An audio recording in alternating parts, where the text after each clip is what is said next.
online courses have provided great relief for students all around the world. They have become the great and the amazing solution to the stoppage of studies due to COVID-19. Therefore, they have been a great motivational tool for students and educational businesses and institutions to continue and progress smoothly. However, last Monday, this amazing relief turned to be a horrible nightmare for the educational industry in the USA.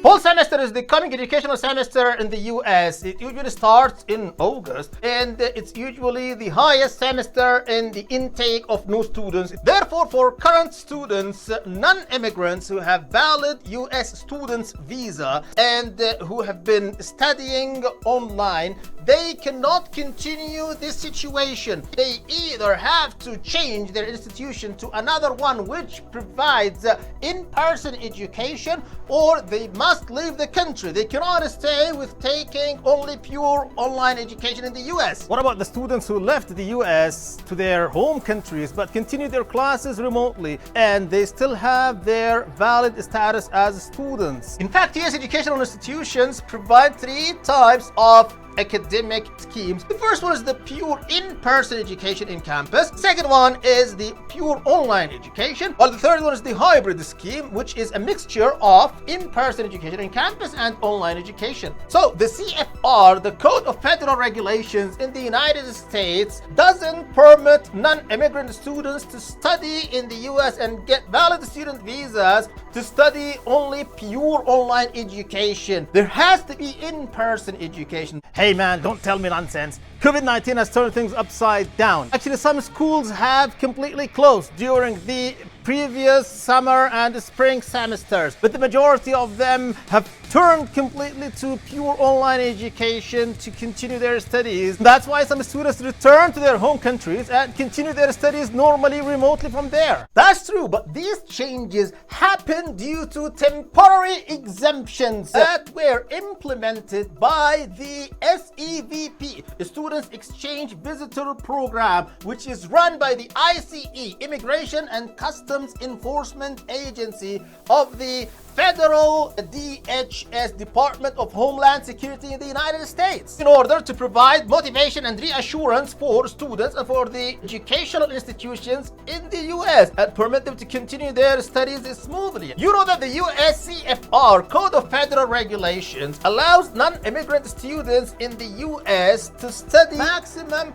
3 credit hours or 1 class per term or per semester as online. If they want to stay legally in the US as non-immigrant students, obtaining non-immigrant student visas with active student status. So for the students who left the US to their home countries and continued there remotely, that was in the previous spring and summer semesters. But for the coming fall semester, they cannot do so if they want to maintain their active student status as non-immigrant students in the United States, and they want to come back to the US. But still, there is good news. The exemptions that were announced and implemented by the ICE last Monday still allowed the non-immigrant students in the US who have been enrolled in hybrid educational institutions or programs to take more than the maximum 3 credit hours or 1 class per semester or per term for the fall semester, provided they do also have in-person classes. So in summary, if you want to stay in the US as a non-immigrant student with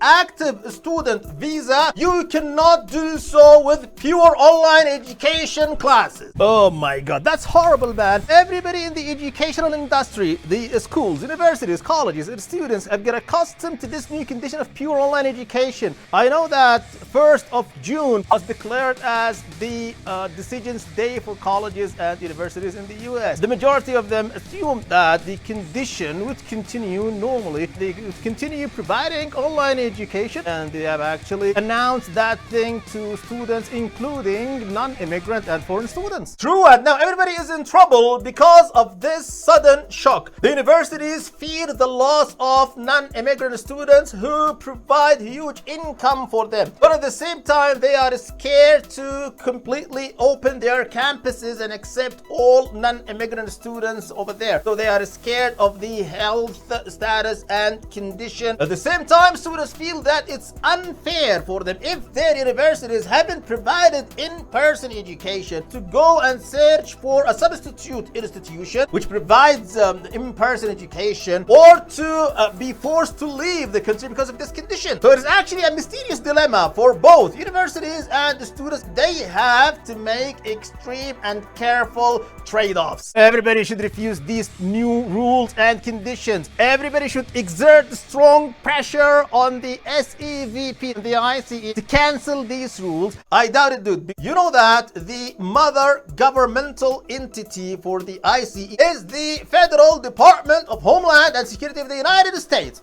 This federal entity has a strict and a clear mission statement to safeguard the American people, their homeland, and their values of integrity, vigilance, and respect. Thus, the DHS and its agencies behave based on this mission statement. So when the COVID-19 problem and pandemic happened, they have issued the exemptions from the CFR and allowed all non-immigrant students to continue their studies online. But now the situation has changed. A lot of academic institutions in the United States have decided to reopen. That's why the DHS must behave again as per their mission statement and revert back to their actual conditions and their actual rules and regulations that provide protection and safety for their homeland. Non-immigrant students cannot take pure online education and have valid non-immigrant student visas and stay in the US legally. I believe that the problem is because of the behavior of the educational industry in the United States, both universities and students. One of the most famous models and theories to describe behavior is the Big Five model of personality traits, which gives 5 dimensions which are used to describe and to evaluate the behavior. If you apply these 5 dimensions on the educational industry in the United States with respect to this problem, most probably you will find that they score low. Everybody was not conscious and vigilant enough to understand that the previous exemptions were only temporary due to the instability of COVID-19, and such exemptions are subject to change immediately. So they were completely complacent with the new exemptions of pure online education. Perhaps the pandemic has forced all of us to become introvert. Part of this is taking online education. However, being extrovert is actually the normal nature for education, especially for non-immigrant students. They cannot rely on pure online education and assume that they can continue their studies as non-immigrant students in a foreign country, the United States. Both universities and students must agree that the previous rules were only temporary exemptions. So they must agree that the ICE and the DHS have the total and complete authority to return to their actual CFR, which prevent taking pure online education for non-immigrant students in the United States.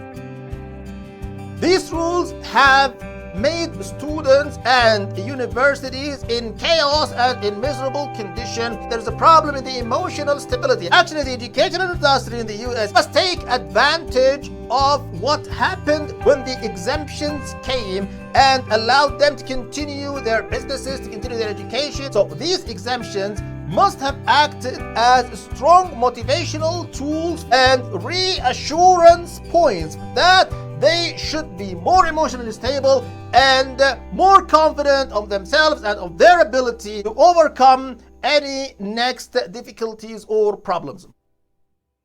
Switching to pure online classes was actually a totally new experience for a lot of non-immigrant students. However, they were successful. They should be open to the new experience of coming back to the actual status and actual condition of online education for non-immigrant students. I think I have to share these new thoughts. My friends who are studying in the US as non-immigrant students need to reconsider their situation and enhance their social learning. All the best for you, dude, and for for all your non-immigrant students, friends. We hope that all non-immigrant students in the United States fully understand these new conditions and these new rules and adapt themselves carefully and continue their studies successfully towards the completion of their full course of study academically. That was our session for today, guys. Thank you so much for watching us. For today, we have completed the second part, individual behavior, in the fourth book in our channel, Management with Matters, Manage to Prosper, which is Organizations, Behavior, Structure, and Processes 2012. Next session, we will move to the third part of the book, which is